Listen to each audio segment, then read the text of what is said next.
umur akan kukenyangkan dia dan akan kuperlihatkan kepadanya keselamatan daripadaku. Ini sesuai dengan Al-Quran. Nabi Isa tidak disalibkan, dia diangkat ke atas. Lalu Nabi Isa menonton orang-orang yang berlaku fasik kepada dirinya. Dia saksikan penyaliban itu terjadi terhadap orang yang fasik. Lalu kemudian dia dikenyangkan sampai hari ini. Itu sesuai dengan Al-Quran. Nubuatan yang ada di Mazmur 91. Pengantarnya ada di Matius 4.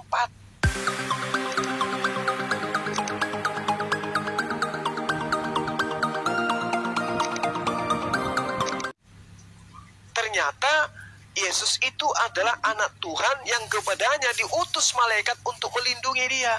Jadi tidak mungkin dibunuh. Makanya tadi di awal, di Keluaran 23 nomor 7, tak ada yang boleh membunuh Yesus karena dilarang oleh Tuhan. Yesus itu orang suci. Bapak membaca dalam surah Ali Imran, terkemuka di dunia dan di akhirat. Dia orang suci, gak boleh disentuh oleh penjahat. Tapi Kristen muncul belakangan menganggapnya, oh ini yang benar, dosa kita ditebus dengan matinya si Yesus. Oh enggak seperti itu, Pak. Berbeda ajaran Yesus. Makanya dia datang untuk kedua kalinya menjadi hakim, untuk membedakan mana pengikutnya yang sebenarnya, mana yang nyamar menjadi pengikut tapi ternyata pentuhan. Coba Anda lihat dalam Yohanes 12 nomor 48. Barang siapa yang tidak percaya kepadaku, dia sudah memiliki hakimnya, yaitu hakim di akhir zaman, di akhir zaman nanti. Yaitu perkataan-perkataan yang kukatakan kepada mereka, perkataan itulah yang akan menjadi hakimnya nanti di akhir zaman. Nah, sekarang kalau Anda nanti di akhir zaman dipanggil oleh Yesus, atas perintah siapa engkau menyembah aku? Atas perintah siapa engkau menuhankan aku? Siapa yang mengajarimu menyembah diriku? Siapa yang mengatakan bahwa aku ini adalah penebus dosa-dosamu? Siapa yang mengajarkan bahwa kematianku adalah membatalkan hukum Tuhan? Apa jawaban Bapak? Karena Yohanes 12:48, barang siapa menolak aku dan tidak menerima perkataanku, ia sudah ada hakimnya, yaitu perkataan yang telah kukatakan. Perkataan itulah yang akan menjadi hakimnya pada akhir zaman. Nah, ini bahaya ini, Pak. Itulah Yesus datang kedua kalinya untuk memisahkan antara pengikutnya dan yang nyamar-nyamar jadi pengikut. Nah, ini kita tidak tahu. Bani Israel angkatan pertama itu sudah pasti adalah pengikutnya. Tapi yang nyamar-nyamar jadi pengikutnya ini entah siapa. Nanti coba kita lihat sendiri. Seperti itu, Pak. Jadi bukan saya so tahu, tapi ini saya korelasikan dengan Al-Quran. Silakan. Shalom. Assalamualaikum. Boleh saya tanggapi? Boleh. Waalaikumsalam. Oke. Silakan. Saya hanya mau menanggapi, ya saya sudah dengar itu pernyataan dari Prosuma bahwa salib itu suaranya deketin. Oke. Bahwa salib itu ada ketika pemerintahan Romawi. Brother, penyaliban itu sudah ada sejak zaman Musa atau Firaun. Kita bisa baca itu di dalam Al-Quran Al-Araf 124. Ya. Kemudian kita juga bisa baca di Al-Quran surah 5 ayat 33. Jadi penyaliban itu sudah ada. Kemudian berbicara tentang penyaliban itu adalah tentunya karya Tuhan sendiri. Karena yang menyerahkan diri di kayu salib adalah Yesus sendiri. Itu kita bisa baca di dalam Matius 26 ayat 28 yang berbunyi sebagai berikut. Sebab inilah darahku, darah perjanjian yang ditumpahkan bagi banyak orang untuk pengampunan dosa. Kemudian di Matius pasal 20 ayat 28 demikian juga bunyinya, sama seperti anak manusia datang bukan untuk dilayani, melainkan untuk melayani dan untuk memberikan nyawanya menjadi tebusan bagi banyak orang. Rasul Yohanes juga demikian, ya, di dalam Yohanes pasal 10, 17 dan 18. Bapa mengasihi aku oleh karena aku memberikan nyawaku untuk menerimanya kembali. Tidak seorang pun mengambilnya daripadaku, melainkan aku memberikannya menurut kehendakku sendiri. Aku berkuasa memberikannya dan berkuasa mengambilnya kembali. Inilah tugas yang kuterima dari Bapakku. Jadi pengorbanan Yesus di kayu salib itu adalah oleh karena apa? Yesus sendiri yang menyerahkan nyawanya, dan ini direstui oleh Bapa, yaitu Allah sendiri. Jadi ini bukan karya setan, tetapi karya dari Allah sendiri, yaitu untuk apa? Penebusan dosa umat manusia. Ya. Jadi sekali lagi, penyaliban itu sudah ada sejak zaman Musa atau zaman Firaun. Itu kita bisa baca di dalam Al-Quran ada. Ya, itu jelas sekali. Itu penyaliban itu sudah ada. Ya, sudah ada sejak zaman Musa maupun zaman Firaun. Ya, itu terdapat di dalam surah Al-Araf 124. Ya, dikatakan di sana, pasti akan aku potong tangan dan kakimu dengan bersilam, tangan kanan dan kaki, atau sebaliknya. Kemudian aku akan menyalib kamu semua. Ini adalah pernyataan Firaun ketika orang-orang waktu itu apa? Mengakui akan Tuhannya Musa waktu itu dan Harun. Sehingga apa? Firaun marah. Dan penyaliban itu sudah ada ya sejak zaman Firaun dan zaman Musa. Kemudian di Al-Quran juga, Quran 5 ayat 33 dikatakan, hukum bagi orang-orang yang memerangi Allah dan Rasulnya dan membuat kerusakan di bumi hanyalah dibunuh atau disalib atau dipotong tangan kaki mereka secara sila. Jadi penyaliban itu juga ada di Al-Quran. Saya tidak tahu ini siapa ya yang mengikuti cara-cara ini. Apakah Allah SWT yang mengikuti Firaun atau bagaimana? Saya kira demikian, brother. Oke, baik. Jadi gini, tolong ambil pulpen Pak, dicatat supaya saya tidak berulang. Dalam 2 hari ini saya 2 kali menjelaskan tentang salib ini, supaya kita ke depannya nggak membahas lagi tentang salib. Al-Quran memang banyak menerangkan, ada beberapa ayat dalam Al-Quran yang menjelaskan tentang penyaliban. Qala amantum lahu qabla an azana lakum innahu lakabirukumul ladina allamakumus sihr wala uqatti'anna aydiyakum wa arjulakum min khilaf wala usallibannakum. Ini jadi berbicara mengenai salib. Wala usallibannakum, berbicara mengenai penyaliban. Lalu dalam Al-Quran juga diterangkan, innama jasa'ul ladina yuharibuna Allah wa rasulahu wa yas'auna fil ardi fasadan aw yuqattalu aw yusallabu. Jadi berbicara mengenai salib. Nah, sekarang salib itu apa? Kita berbicara salib dulu. Salib itu berasal dari bahasa Arab, yaitu salib. Istilah ini dijumpai banyak ada beberapa dalam Al-Quran ya. Bukan banyak tapi ada beberapa dalam Al-Quran. Salaba yaitu syadid, berat, atau kemudian salaba yang berarti sulbi, yaitu tulang punggung Pak, bukan tulang lengan atau jari yang kemudian dipaku, tidak. Jadi istilah salaba atau salab atau istilah itu adalah makna yang diartikan bahwasanya mengeluarkan lemak dari tulang. Itu yang dimaksud salib, dan itu tidak disifati oleh hukuman Romawi. Jadi Yesus itu sebenarnya yang Anda sembah itu tidak disalib, tetapi mungkin ditempel di atas pohon yang berbentuk cross. Itu bukan salib itu Pak. Makanya Al-Quran mengatakan mereka tidak menyalibnya karena memang tidak disalib. Yang mati yang Anda sembah itu matinya bukan mati disalib Pak, tapi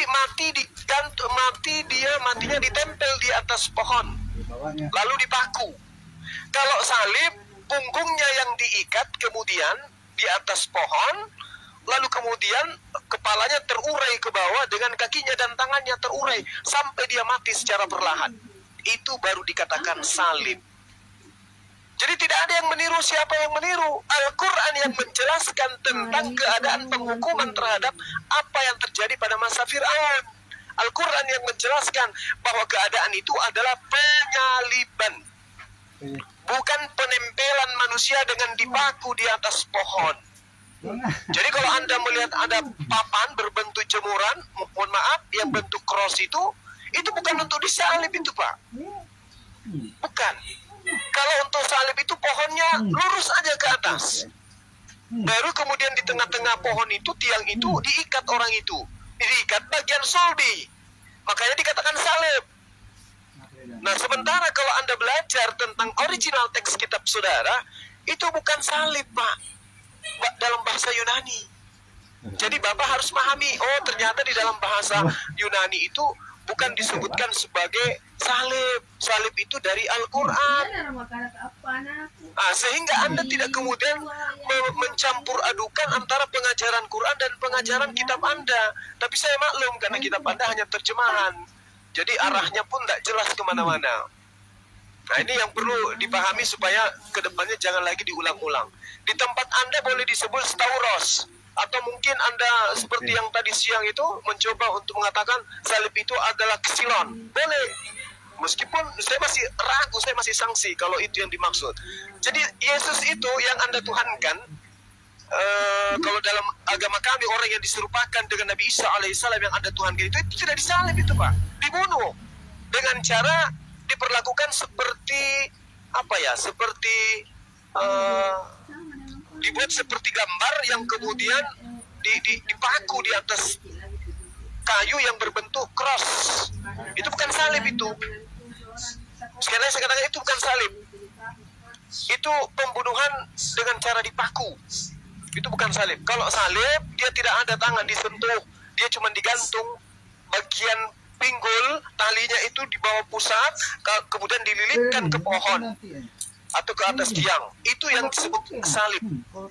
Anda salah memahami terjemah Anda salah mengambil kata Quran untuk kemudian dipakai di dalam terjemahan kitab saudara. Nah, itu yang perlu saudara pahami. Nah, sekarang apa yang diterangkan oleh kitabnya orang Yahudi di dalam Ulangan 21 nomor 23. Maka janganlah mayatnya dibiarkan semalam-malaman pada pohon atau tiang, bukan pada salib, Pak. Karena orang Yahudi memang tidak mengenal salib. Tetapi haruslah engkau menguburkan pada hari itu juga. Sebab orang yang digantung terkutuk oleh Allah, jangan engkau menajiskan tanah yang diberikan Tuhan Elohim kepadamu menjadi milik pusakamu. Kalau Anda baca nomor 22-nya, di situ sangat jelas dikatakan bukan disalib, tetapi digantung. Itu yang harusnya dilakoni oleh hukuman yang terjadi kepada Nabi Isa. Tapi karena dia disalib, dia dibunuh saja. Makanya ada pembunuhan, ada penganiayaan terhadap dia. Ulangan 21-22. Apabila seorang berbuat dosa yang sepadan dengan hukuman mati, lalu ia dihukum mati, kemudian kau gantung dia pada sebuah pohon. Nah itu, dalam bahasa Ibrani-nya disebutkan ets itu pohon. Atau kayu. Kayu itu pohon sama aja. Tapi bukan palang yang berbentuk cross, bukan seperti itu. Makanya Tuhan yang Anda sembah yang manusia digantung di salib itu bukan hukuman Yahudi itu, Pak. Itu hukuman Romawi. Jadi Tuhan Anda itu dieksekusi secara Romawi. Kenapa dieksekusi secara Romawi? Mungkin karena kalau dibunuh Yesus itu melanggar aturan Torah. Jangan kau bunuh orang yang tidak bersalah. Jangan kau bunuh orang yang benar. Itu perintahnya. Dan tidak ada kemudian data di atas kitabnya orang Yahudi yang membenarkan pembunuhan itu dianggap sebagai penebusan dosa. Malah kalau Anda jeli di dalam Matius 26 yang Anda baca tadi, tolong lanjutkan bacaannya sampai kepada nomor 59. Imam-imam kepala malah seluruh mahkamah agama pada saat itu mencari kesaksian palsu terhadap Yesus supaya Yesus dapat dihukum mati. Saya ulang. Imam-imam kepala malah seluruh mahkamah agama mencari kesaksian apa? Kesaksian palsu terhadap Yesus agar Yesus dapat dihukum mati. Jadi kematian Yesus itu berdasarkan kesaksian palsu. Jadi Anda mengimani sesuatu yang berasal dari kepalsuan. Kenapa palsu? Karena Yesus itu orang benar, tidak boleh dibunuh, Pak. Dia agama kami, dia itu adalah manusia suci, terkemuka di dunia dan di akhirat. Haram hukumnya kemudian dia tersentuh oleh tangan-tangan Romawi, orang-orang kafir. Baca Mazmur 91, silakan. Oke, jadi pengertian salib itu bukan orang yang mengeluarkan lemak ya di bagian apa? Bagian tulang sulbi, ya. Kalau salib itu dia gantung. Dalam Al-Quran Anda juga dijelaskan di Quran 5 ayat 33, di situ di crucify kalau bahasa Inggrisnya, ya. They be killed or crucified. Crucified itu kalau crucified itu bukan mengeluarkan lemak dari tulang-tulangnya. Itu adalah merupakan hukuman. Kalau mengeluarkan lemak dari tulang-tulang itu bukan hukuman, itu bukan bentuk hukuman, ya. Kalau hukuman itu yaitu disalib, hukum bagi orang yang memerangi Allah dan Rasulnya dan membuat kerusakan di bumi, hanyalah dibunuh atau disalib atau dipotong tangan dan kaki mereka secara silang.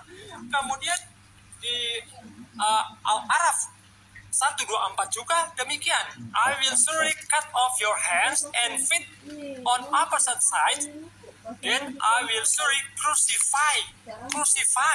Ya, jelas ya. Kata crucify itu disalib, ya, digantung. Jadi bukan salib itu fungsinya bukan mengeluarkan lemak dari tulang sulbi atau tulang bagian belakangnya. Kemudian ya, Yesus sendiri yang mengatakan, dia memberikan ataupun menyerahkan nyawanya sendiri seperti yang terdapat di dalam kitab Matius 26 ayat 28. Sebab inilah darahku, darah perjanjian yang ditumpahkan bagi banyak orang untuk pengampunan dosa. Ya. Kemudian juga di Matius 20 ayat 28 sama. Jadi Yesus sendiri yang menyerahkan nyawanya, bukan oleh karena tentara Roma dia menyerahkan nyawa, tetapi oleh karena dirinya sendiri yang mengatakan. Dalam Yohanes pasal 10 ayat 17 juga sama, ya. Dia menyerahkan nyawanya sendiri untuk penebusan dosa umat manusia. Jadi di sini sangat jelas sekali bahwa Yesus sendiri yang menyerahkan nyawanya. Ya, ini bukan karya setan, tetapi ini adalah karya Allah sendiri untuk penyelamatan ataupun penebusan dosa umat manusia. Saya kira demikian. Iya, baik. Jadi ketika Bapak membaca Al-Quran, kata salib di situ akar katanya salaba. Ya, salaba itu yang saya katakan tadi, bahwa bermakna daripada bermakna bahwasanya itu adalah tulang sulbi. Tulang sulbi artinya punggung.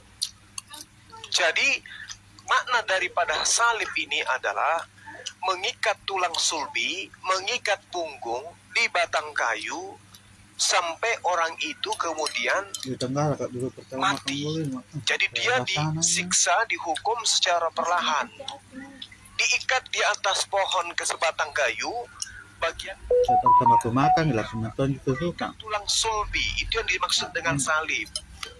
Lalu kemudian kenapa dikatakan bahwasanya itu adalah mengeluarkan lemak? Karena di situ bisa diartikan dipotong tangan dan juga kaki secara bersilang. Itu yang perlu Anda pahami di dalam surah Al-Maidah ayat 33 ini. Jadi ketika kemudian Kristen mengimani Yesus salib itu adalah kayu yang berbentuk cross, itu tidak sesuai dengan apa yang dimaknai di dalam Al-Quran. Meskipun salib itu adalah batang kayu yang digunakan untuk mengeksekusi hukuman salib, hukuman ikat punggung, hukuman ikat tulang sulbi. Itu, Pak. Jadi di situ jelas ada salib, ada salib. Ya. Salib itu adalah batang kayu salibnya itu adalah tulang punggung. Jadi tulang punggung yang kemudian diikat di sebatang kayu. Itu kenanya terhadap salib itu. Sementara kalau kaitannya terhadap cross atau palang kayu atau kayu yang mirip jemuran itu, Pak, itu tidak ada kemudian korelasinya dengan salib di dalam Al-Quran. Ini yang perlu dipahami. Dalam Al-Quran ini memang banyak, ada beberapa ayat yang menerangkan tentang salib. Tetapi kemudian ketika Al-Quran ini datang, itu menjelaskan bahwa Nabi Isa alaihissalam tidak diperlakukan seperti yang saya jelaskan. Tidak diikat kemudian di bagian punggungnya, di bagian tulang sulbinya, lalu kemudian direkatkan ke atas pohon sampai ia mati. Tidak. Tetapi Al-Quran menjelaskan orang yang diserupakan itu dibunuh. Maka pembunuhannya itu seperti yang Anda lihat, mungkin seperti yang Anda saksikan di gereja. Ada kayu berbentuk silang, palang, kemudian ada orang dipaku, kemudian ada orang dipaku tangan dan kakinya dan seterusnya. Itu dibunuh itu, Pak. Itu dibunuh, itu tidak disalib itu. Itu dibunuh. Kalau disalib seperti yang saya jelaskan tadi. Agar dipahami. Jadi kalau kita melihat pembunuhan terhadap Yesus, tidak ada sedikit pun yang mendasari, baik di kitabnya orang Yahudi maupun di kitab Anda sendiri, bahwa kalau yang Anda pegang perjanjian lama itu, yang adalah perjanjian barunya orang Yahudi, tidak ditemukan adanya indikasi bahwasanya Tuhan meminta korban manusia untuk menebus salah. Tetapi munculnya kemudian ajaran itu ada setelah Nabi Isa alaihissalam itu terangkat ke langit. Makanya pada saat detik-detik Anda menceritakan dalam kitab saudara bangkit pada hari ketiga, yang sebenarnya tidak ada satupun murid-murid Yesus yang euforia menunggu detik-detik kebangkitan Yesus dari kematian pada hari ketiga. Tidak ada itu. Bahkan Maria pada hari Minggu pagi, subuh dia pergi ke pemakaman, dia malah mencari, oh kok mayat Tuhan kami hilang, siapa yang mengambilnya? Harusnya dia tepuk tangan, alhamdulillah, haleluya, ternyata betul Tuhan kita bangkit. Tapi tidak ada, malah dia mencari mayat Tuhannya. Artinya tidak ada memang cerita-cerita Yesus yang mengatakan aku akan bangkit pada ketika. Nggak ada, Pak. Makanya murid-muridnya lari semua meninggalkan dia. Cerita bangkit hari ketiga itu muncul setelah orang Farisi menjajakan itu kepada Romawi dan Yunani, tembus ke Nusantara ini. Demikian.